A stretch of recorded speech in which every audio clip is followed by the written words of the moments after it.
NECANN's 4th Annual New York Cannabis Convention comes to Rochester September 19th and 20th. Network with thousands of industry professionals at the Floreno Convention Center. Tickets on sale now at necann.com. That's NECANN.com.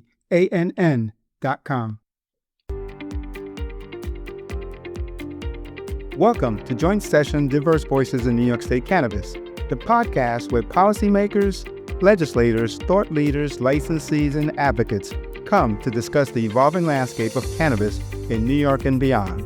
I'm Herb Barbeau, former Director of Operations at New York's Office of Cannabis Management.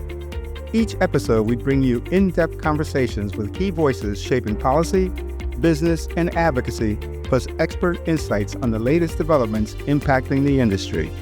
And now for the episode. Welcome to episode 25 of season 2 of Joint Session. Our next to last episode is with Joshua Wilson, General Manager and Purchasing Manager at Culture House NYC.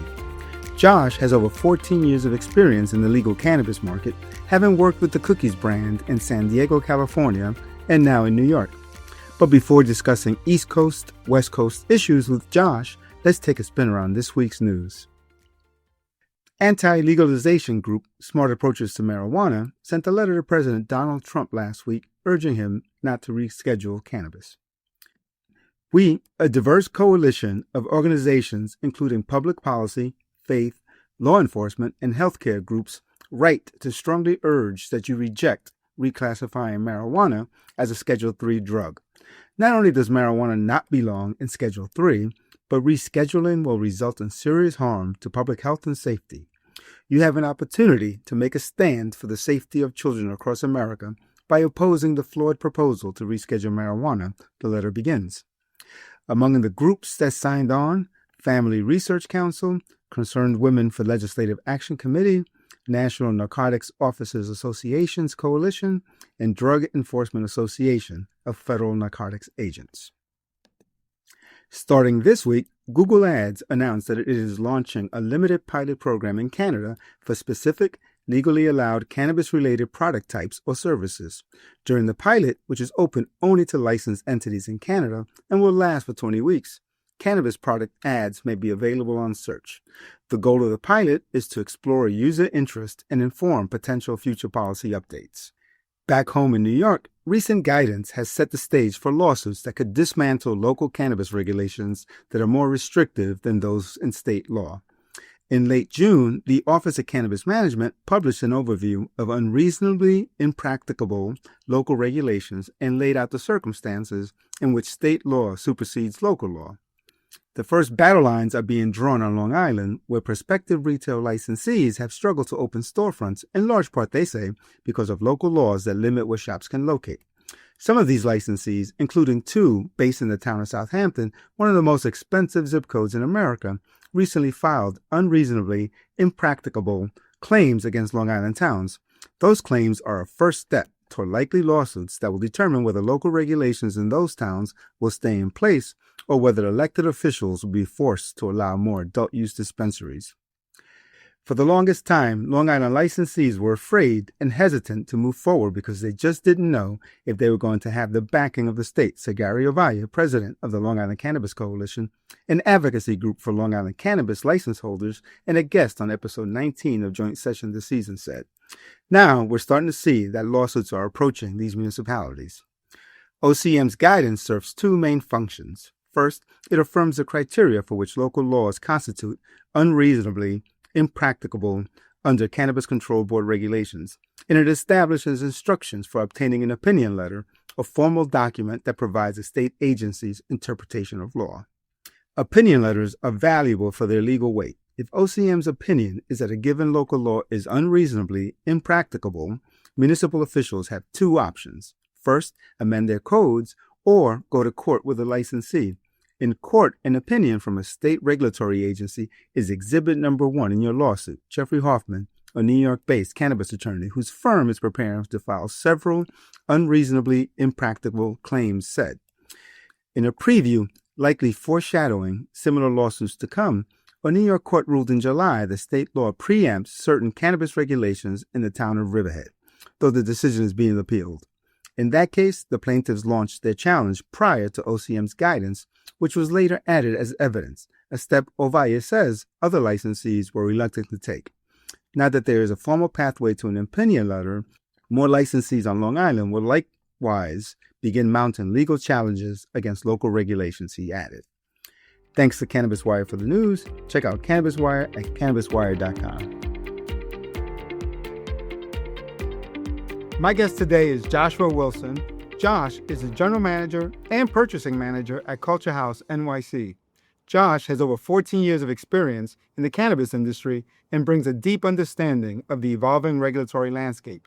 He's been involved in over a dozen new store openings, led initiatives in metric and BioTrack compliance, and comes to Cookies in Culture House NYC from California, where he earned his bachelor's degree in business marketing from San Diego State University. Welcome, Josh. Josh, did I leave anything important out? Not really. I mean, we family has a cultivation and a cannabis event company, but outside of that, everything was pretty spot on. All right, terrific. And I love you rocking the San Diego State jacket today. Absolutely. Got to represent. Go Aztecs. All right. So can you just walk us through at the start, your cannabis journey? Yeah, kind of fell into this journey. Didn't really think that I'd be ending up in, professional cannabis, that is. Kind of fell into it after an accident that I had that led me towards my medical cannabis journey back in California. So from about 2011 until about 2020, I would say I was really just kind of using cannabis as a means of medicine, one, but two, kind of as just something that fit in with my lifestyle while I was going to school and all that. And it wasn't really until 2020 that once I graduated college, I thought I was going to go get me another job, and as I like to coin it, a big boy job at that point, right? Because I didn't really see a super future in cannabis. But, COVID had other plans, and all of a sudden cannabis was an essential workforce. And it doesn't hurt that one of my mentors actually ended up getting the Cookies license for retail out in San Diego and offered me a job right out of college. And I said, hey, look, I was offered a little bit more to go work outside of this industry, selling, medical devices and such. But at the end of the day, it's like to be yourself and to do something that you actually do love doing, it's priceless. So, opened up the very first Cookies spot in San Diego. Eventually went to take over the very first flagship store for the group that I was working with in San Bernardino. And then ended up opening up a dozen more stores in about 7 different states over my time with Cookies during that time. Left it in 2022. Me and my family, we've been doing cannabis events since 2014. Got our license in 2019 for it, but because of COVID, that kind of died out too. But we got our cultivation license approved for social equity in California in 2022. And between that and selling for several other brands, including our own, everything was going pretty damn good, and got some things really turnkey over there. And then I got hit with an opportunity from Bern and one of my previous directors over at Cookies to open up Cookies NYC and, heart of Midtown over here. Couldn't find out we weren't going to be able to call it a Cookies, so we're called Culture House. And yeah, that's kind of where we're at right now. And you're in the Herald Square area. Yes, sir. Right next to Macy's. The iconic Macy's. It was crazy because I'm not a movie buff by no measure. And when I was telling my family about this, they were like, Miracle on 34th? And I was like, I don't know what you're talking about. So I got told about this information around Christmas 2023. Of course, me and the family had to sit down and watch Miracle on 34th. And I was like, holy hell, I'm going to be right across the street from the biggest retail in the world. So I seen, how iconic it was. Let's be honest, the resume builder that it would be to come out here and see the New York landscape, which is going to be one of, if not the biggest state producing cannabis in the United States regarding revenue, that is. And, if not top 3 behind California, right, in another state. But yeah, New York is special, man. And coming from California and having the background that I do, New York was something that looked like a fun experience, one, but two, a challenge. We always want to challenge ourselves and try to get better. And at the end of the day, New York is definitely where the all-stars are going right now. So I wanted to be in a very competitive landscape, and New York is kind of sorting itself out to be just that. All right, well, welcome to New York. Was there a moment that shaped your understanding of cannabis culture and business?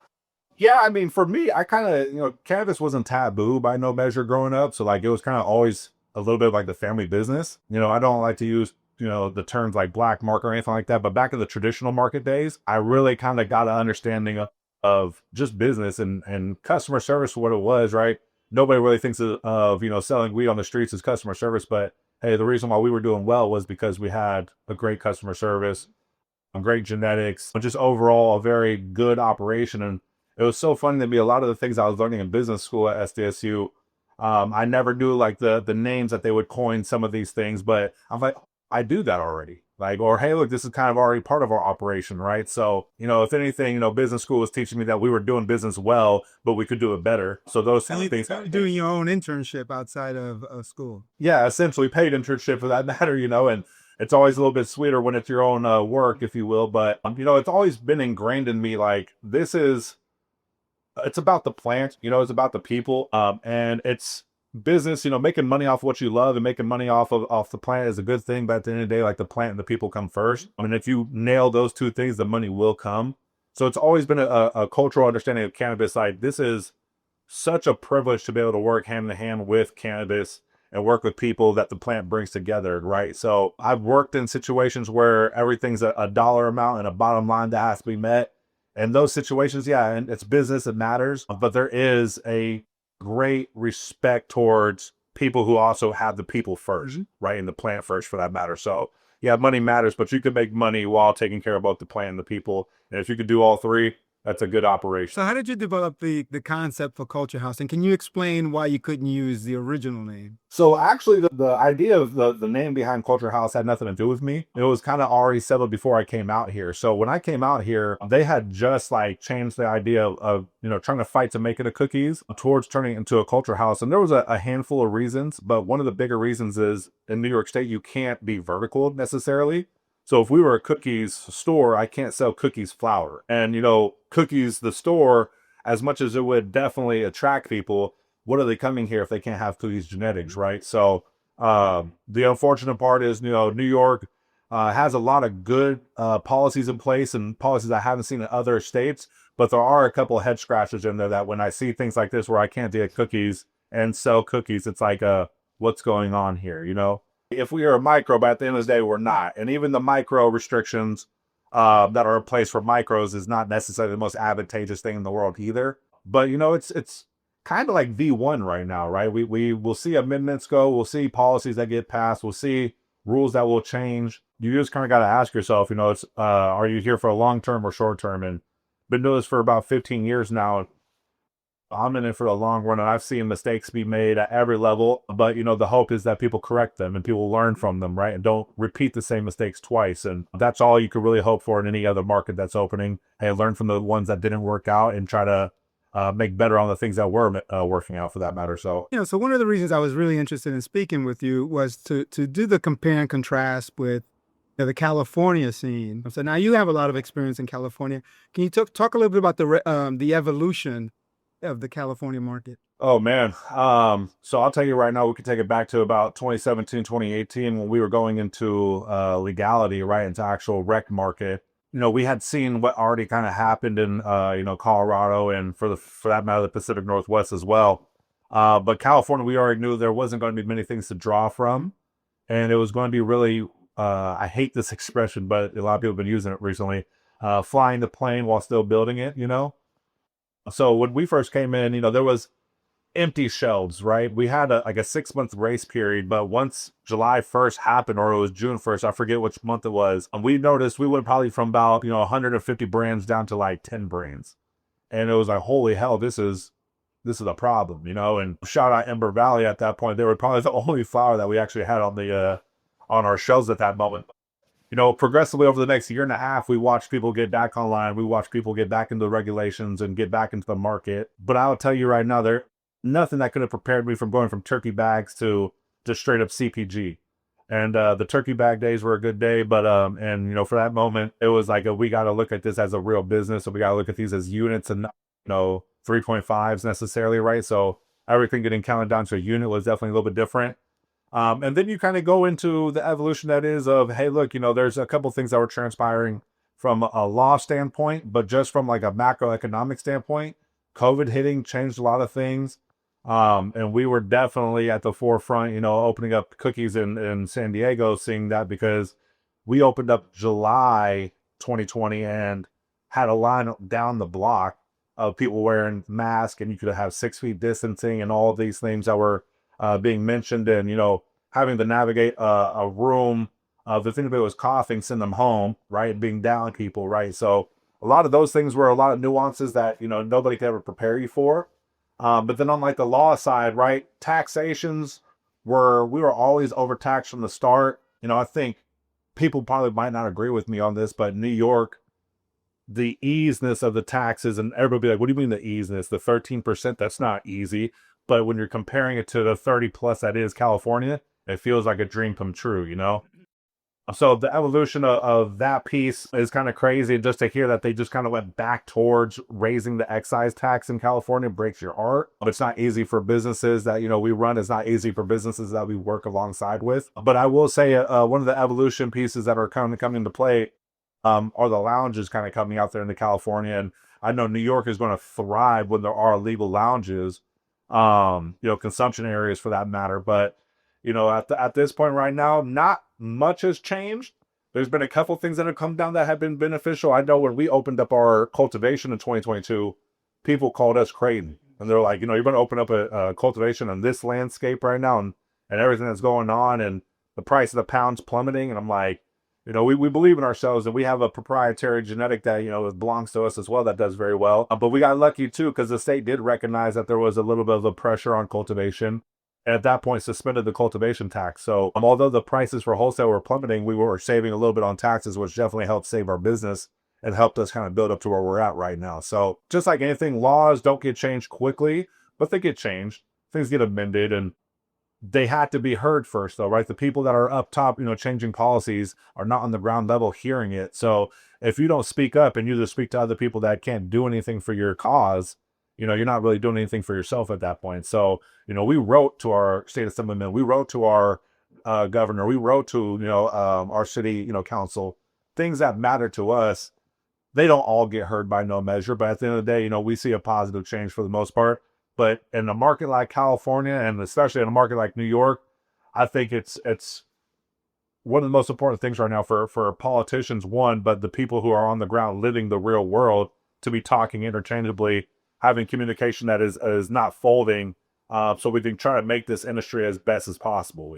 What's the current landscape? I've read about, the overtaxation, oversupply, the inability to deal with the traditional market, as you called it.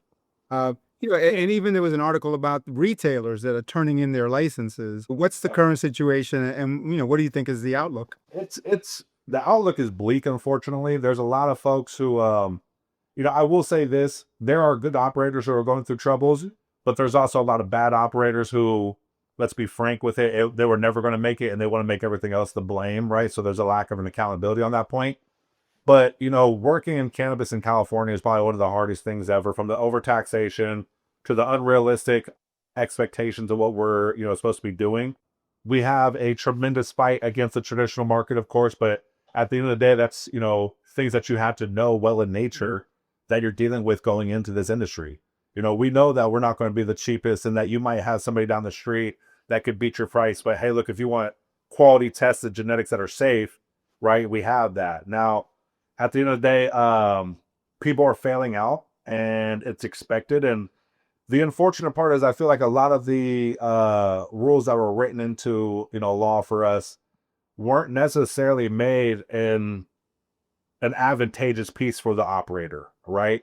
And people are going to fail. And when you just look at the bare metrics of everything, the amount of weed that was produced in California versus the amount of weed that was sold, I think 20% of what was produced was sold. So that tells you something right there that, hey, look, either 80% is getting backdoored or 80% of it is one way or another not making it to shelf, which isn't helping anybody. Overproduction and underselling doesn't do anything well, but then you see these people still thriving and it's kind of like what's going on there, right? So at the end of the day, I think, and a lot of people have said this, it's not my own brainchild to say this, but I think that there's always been a idea of, hey, let the people build out the infrastructure, let them build out the foundation, and then we're going to overtax it until they fail out, and then we'll buy up things on pennies on the dollar, and we'll go in there and do the things that we want to do. And that's like the very bleak and pessimistic view on it. But I think there's a lot of good operators who are going to stand strong and will be there for the long run. And as long as they don't get taxed out of their business for that measure, it's going to make sense, right? There's a lot of good operators out there, shout out to Catalyst, Shout out to Roots to Harvest. Shout out to a couple of these guys who are just really doing well. But you saw one of the big guys, Jungle Boys, go down.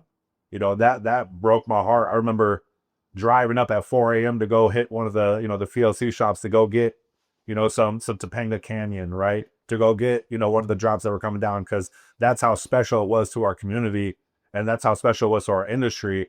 But even they see, hey, look, the writing's on the wall. It doesn't make sense. We're bleeding here. Other states make more sense for our operation. So let's just go ahead and leave it, And California will always be the mecca of cannabis, but even the big guys aren't immune to it, if you will. Now, what lessons from the California experience do you think other states, and in particular New York State, should be paying attention to?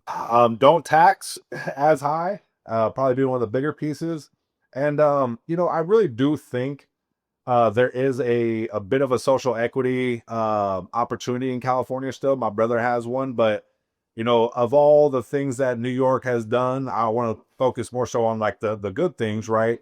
Because Lord knows there's a lot of negatives that we could talk about, but I think they kind of got the social equity program right as far as like where their morality was. Hey, we want to put people who have been, not necessarily treated fairly, and of course we're talking like non-violent, cases at that point, right? But people who haven't been treated fairly, and people that were once upon a time probably over policed, getting to the front of the line on these cases definitely makes a lot of sense, and I definitely commend them for that. But from learning from California, I just hope that people would understand too that there needs to be a limit on licenses, unfortunately. And I know everybody feels like they deserve their place, and that's probably true too. But at the end of the day, it's like, just because you've been doing this on the streets for 20, 30 years doesn't mean that in turn turns into a business practice that you know how to run and operate a full business, taxes and all, right? So there's a middle ground. I don't think either side will ever be right. I don't think we'll ever be at the point that we want to be at where everybody's happy. But the truth be told, I think the taxation and the overproduction in California are a lot of the things that other states need to be on the lookout for. And that would probably be the greatest two lessons that they can learn from things going on out here. And how do you currently see New York's market developing? Kind of falling into what I just said, oversaturation. You see that already? Absolutely.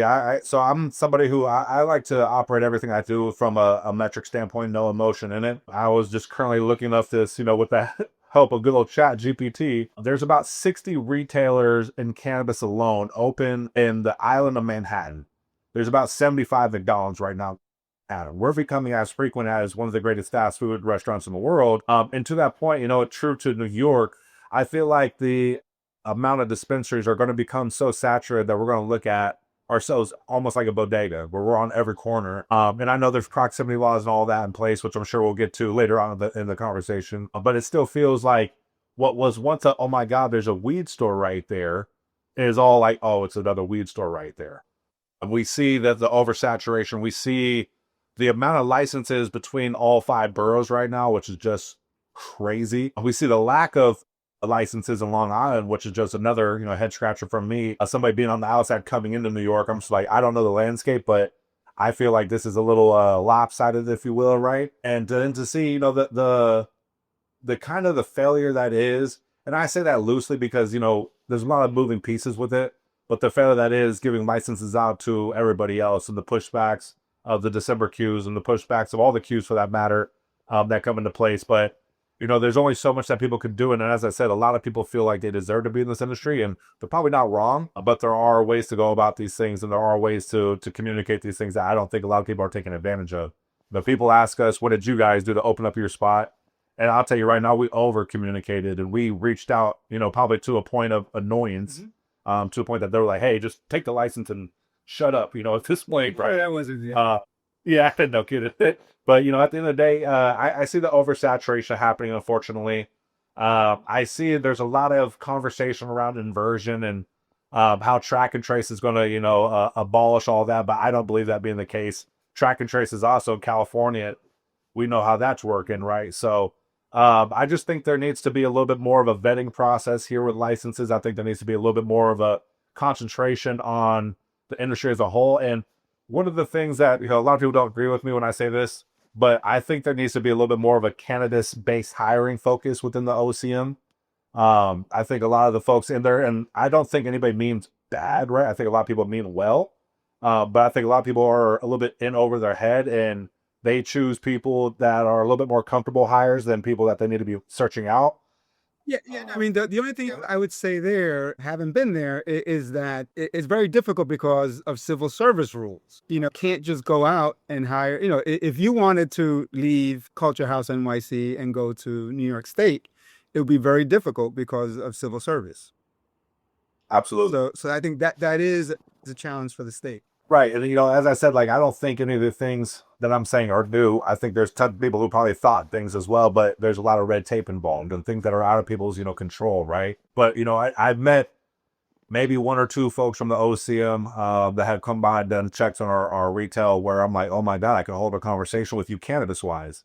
And then there's other folks that come in, and no disrespect to them, but you could kind of tell they're a fish out of water, and they're definitely not in their ecosystem. Not to say that they can't get there, right? But at that moment, I'm like, oh wow, this is a little misguided, if you will, So there's a lot of work, but this is a very people you will realize California, that was different. That the regulators. absolutely not. Oh, okay. You know, it's a lot of the blind leading the blind in California from the top to the bottom. But, as somebody who's opened up in multiple states, I don't really have a state where I'm like, oh my God, these guys are great. It's a lot of the clashing of the heads from the ground to the top, right? But, I do think everybody deserves, there are some positives in almost every state, just like there's some negatives, and you can't have one without the other. But, all in all, I would say that New York has made some mistakes that was very damning towards the success of where the market should be right now versus where it could be, or where it is versus where it could be. I think that the chokehold that they put on the cultivators out here to start was just probably the most asinine thing I've seen any state do. And really, you want to talk about fueling the black market or the traditional market, excuse me. It kind of comes down to that, right? Hey, look, we know California weeds out here. We know everybody has a plug out here. We know everybody's been buying from bodegas for decades. Let's do nothing to combat the quality and make the price higher. I mean, it's not a winning recipe, right? So, at the end of the day, there's always go through that market. I don't think that's ever going to change. I don't think the traditional market's getting any weaker, and I don't expect it to. But the reality is, at the end of the day, it's like you have to understand business that if that's going to be the cost of doing business, is that you're going to have to deal with that, then you make that decision to deal with that. We were well informed coming into this business that, hey, look, we weren't going to be taking people off the street and turning them into recreational buyers, right? The hope is to put a little dent into it, but to think that we were going to have absolutely not. So that's really what it kind of comes down to. I think there's positives and negatives that are associated with the opening of New York. Depending on who you're talking to, they'll lean one way or another a little bit more. But I want people to understand things from everybody's view. Hey, look, everything's not as simple as just, hey, why don't they just do this, right? There's a lot of red tape, a lot of communication back and forth. And not everybody has all the time in the world. There's a million things on the OC's plate right now. And for them to drop everything just to handle one thing doesn't really make sense for anybody, right? So I think they're trying. I don't think they're not trying. But at the end of the day, I think they didn't do themselves any favors starting off with some of the policies that they had. Now you I do want to ask you too. go ahead. Go ahead. Go ahead. I was going to say, you have in the background, first of all, how long were you there? I was there 18 months. 18 months. And what would you say?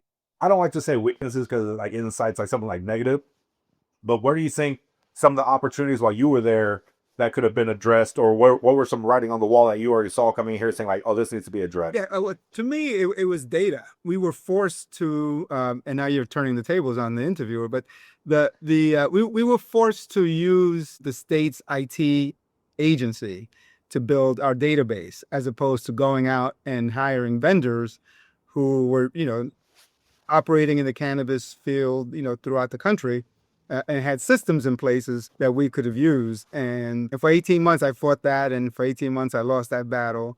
And at the end, I think it's really the Achilles heels that the agency has. I think this is one of the largest Achilles heel. Absolutely. Because it is just difficult to operate with a system that is, my argument was always, that we're, the first agency in the 21st century for the state, and that we should have a 21st century look and approach and ability. And we were really dealing with, late 20th century systems. Yeah, I mean, so you see it, right? Something that could have been probably a great help to your guys' operation, just some that, too much red tape in the way, not have people agree, whatever the case may be. And I so think sure that would, yeah, that's a big piece of those it, are right? But two biggest. yeah, I try to, I poke fun at this. And as I said, like, I see it from both ways, right? Nobody can be perfect in their pursuit of what we're doing here. But I always imagine like there's conversations that went on when legalization was coming to New York, and they said like, "Hey, look, what are the good things from these states?" And they took some of the good things, but when it came down to the bad things, what mistakes do you not want to repeat from other states? I feel like New York sometimes will like hold my fear, like I'm about to make my own mistakes, to an extent, right? But at the end of the day, like all that really matters to me is that we're moving forward, and I kind of live my life on a 1% better every day type of mantra, right? So as long as you can see the state trying to get better, like that matters. Now, when you have these great step backs, like what just happened with the proximity thing, it does lose a little bit of the focus, and it does lose a little bit of the confidence in our operating agency. But hopefully they make the right move and they fix this with an amendment. And grandfather all of our locations in. But at the end of the day, it's to be expected almost. Like I don't expect much out of any state I've ever operated in. I kind of like expect the worst and hope for the best, but expectations are usually more valuable than hope. Well, now, you said earlier that you bring a data-centered approach to the way you run your business. So what business sort of opportunities do you still see in the New York market? New York is that's a very loaded question for me because New York has a grand amount of opportunities, and it's just because I feel like the restrictions that have been in play is the amount of hurdles that are going on right now. I feel like there's still such an opportunity in cultivation. I still feel like there's such an opportunity in figuring out what the landscape is supposed to look like, going into what they expectations versus reality, right? I think one of the greatest opportunities here, though, is still cultivation. I don't think anybody in this industry, and there's a lot of heavy hitters as far as about the brand, right? A lot of heavy quality and scale. There's a lot of cultivators who and just like we did back in California for our personal cultivation, right? We might have the 10,000 square foot facility, but we're building out, and we might knock one room at a time. So we might only be doing 2,000 square feet, then 4,000 square feet, then 6,000 square feet, and so on and so forth. New York just doesn't have an abundance of quality flower yet, which also leads to us not having an abundance of quality concentrates, which leave out a lot of the better consumers, if you will, right? The majority of consumers have always bought flower, but what do you see in this market? You see a higher tick of vapes and a higher tick of pre-rolls being sold, is because the product's just not quite there yet. And as I mentioned, like even though we are releasing more licenses and there's more indoor, flower coming online every single day, a lot of it's first ran, right? And a lot of it's not dialed in just quite yet. So even with all the hopes that are coming down, the fact remains that this plant takes a long time to kind of, grow and test and cure and get to actual market, that it doesn't happen overnight. So if you're fed up of 4 months, 5 months of waiting, that's not even one complete harvest yet, tested and all to get to your front door, right? So I think that one of the greatest opportunities out here, except for how we're writing the laws and legislations, because there's a couple opportunities in there as well. I think the greatest opportunity in New York is cultivation and concentrates, so basically flower and concentrates for that matter. I think those are two spots that you want to talk about combating the traditional market. That's where they have a chokehold on us, right? I don't know too many people out here selling edibles on the streets. I don't know too many people here selling pre-rolls on the streets. They're all selling concentrates for flower. That's our biggest competitor right now. A lot of people ask me here too, because we're right near, Housing Works, we're right near Polanco Bros, we're right near Indoor Trees and Cubed, and a lot of these good operators. And a lot of people are like, oh, how much do you look into your competition? And I try to tell people, like, I don't compete with them. I think there's more than enough pie for all of us, right? We could all share that pie a little bit, but I compete mostly with the traditional market, with the illicit market for that matter, because the type of consumer who comes to cookies, they want to see genetics. They want to see good quality, high quality flower, trust who they're getting it from. And we've built that brand, we've built that name. So the association coming to culture houses, they're going to have premier genetics at a good cost, at a good price, and consistent, right? And the market's just not there yet. And we crush with some of the more top producers, but even they sell out within a couple of weeks, and then they're stocked out for 2-3 weeks, right? Because the supply chain is just not quite there. So I would say supply chain is probably the greatest opportunity in this entire New York State. And then second is probably some of the rules and regulations and licensing that's going out too. Now, Is there a difference in consumer behavior and preferences as between, say, a California person and New York? I mean, like if I blindfolded you, right, could you tell the difference when you speak and serve a customer as between the New Yorker and the Californian? So aside from the accent, absolutely. The I kind of seen it coming out here, right? The whole thing before I even came out here, I understood New York City. It's consumerism USA, if not consumerism the world for that matter, right? So coming out here, convenience matters, and people are driven towards disposables. People are driven towards pre rolls. There is a partial of me that says, hey, look, that's a convenience play, and that's probably why they're going after it. There's a part of me that says, hey, look, maybe they're only buying that because they don't trust all the flour that is on the table right now, or they don't trust the concentrates for that matter either. So I think what sells and what's consistent across the board right now have been vapes and have been pre-rolls. And I think, at that moment when I was back in California, we were probably buying 75% as opposed to 25% versus like disposables versus proprietary carts or pods or whatever have you. Whereas over here, I'm over 50% in disposables. I'm really probably about 70. I just get about 70% in disposables all over from all my carts right now. So sad to me, honestly, because we're considered like a green industry and we care and we want to make sure that we're not wasteful, but we're also probably one of the most wasteful industries in the entire world. The e-waste that we produce, the packaging waste that we produce, those things break my heart every day. But I, that's not a battle that I'm willing to take on because nobody's winning that battle anytime soon.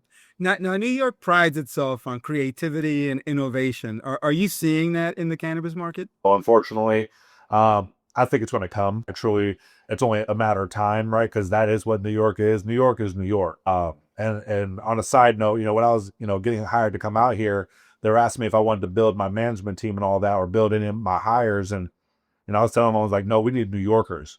I need New Yorkers to talk New York, to be from New York, to explain New York, to communicate what New York is, right?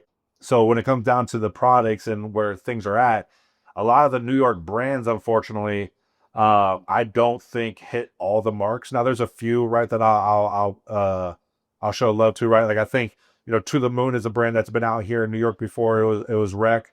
And they're doing a good job of kind of making their way to market and doing it the legal way. Hashtag Honey, another brand that was out here in 2018, 2017, that has made the move to legal and is doing it in a very successful way. But there's brands that I see that their whole ethos is, hey, look, we're from New York, you should support us, this and that. And it's like, I'll support anybody who has good product, right? If you're a real farmer and you have good product, like bring it on. Like, I don't care about the whole MSO thing. And a lot of people give us flack for being an MSO, if you will, that negative connotation that comes with that. But at the end of the day, it's like, I'm sorry if I'm buying product from places that are consistent and have a menu at all times. And I'd love to support the small farmer. We're small farmers ourselves back home. But at the end of the day, it's like if you have nothing on your menu, can't really do much. And I'm not going to wait until you do, and only for it to be a small amount of a product, right? So I think the New Yorker, the New York brand, the New York feel, the New York product, the proprietary genetics that are out here, right? I think a lot of that will come to fruition in the next few years.